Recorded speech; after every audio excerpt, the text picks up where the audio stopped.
Maharaj Yudhisthira explained that the most wonderful and mysterious thing in this whole world is people see all around them death, but we're all thinking, it will not happen to me. I have my tablets. This is the greatest illusion.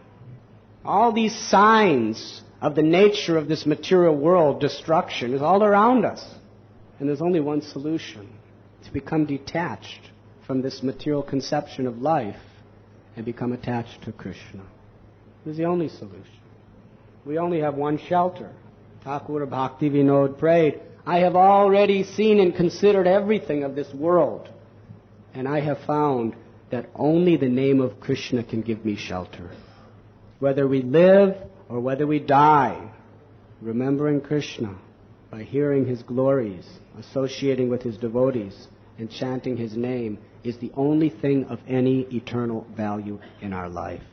When that inevitable moment comes, today or tomorrow, we should know that the only wealth I have is not in the form of money, not in the form of fame, prestige. It's only in what I invested in my bhakti, in devotion to Krishna. So we should become very serious. Krishna consciousness is joyful. Kevala Ananda Kanda. Chanting, dancing, feasting on nice prasad. But it is also the most grave emergency to take shelter of it now. It is urgent. It is not just something for our enjoyment. It is our only hope of salvation and relief in the imminent times of this world. We are not trying to create fear in your hearts. We are not trying to create panic.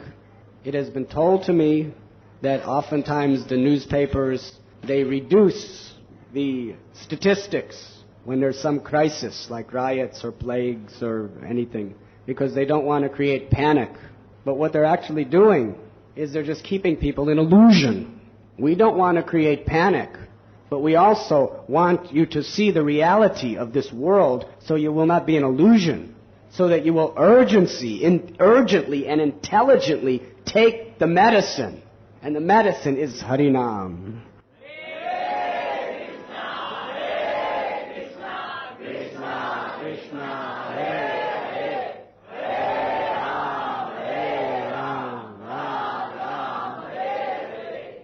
Unless we understand the gravity of the situation around us, there's a plague of ignorance which is causing every living being to die. This plague of ignorance in this world, 100% of the population is dying of it. But Sri Chaitanya Mahaprabhu has came with the medicine. Enechi, aushadhi, nasibaro, Harinaam, maha-mantra, tumi, magi. It is desperate. It is urgent. It is an emergency. Read these wonderful books of our Guru Maharaj. Seeking shelter. Come to associate with the devotees. Dance, chant with them. Hear Bhagavat katha from them. Seeking shelter. Seeking refuge. Knowing there's nothing more important. Give this medicine to your family members. It's the only real thing you can give them that can bring any true happiness to their lives. In this way, why should we waste our lives? If death is all around us, and we're still thinking about how to pay our bills. Such an illusion. You were listening to Radhanath Swami on devotionalnectar.com.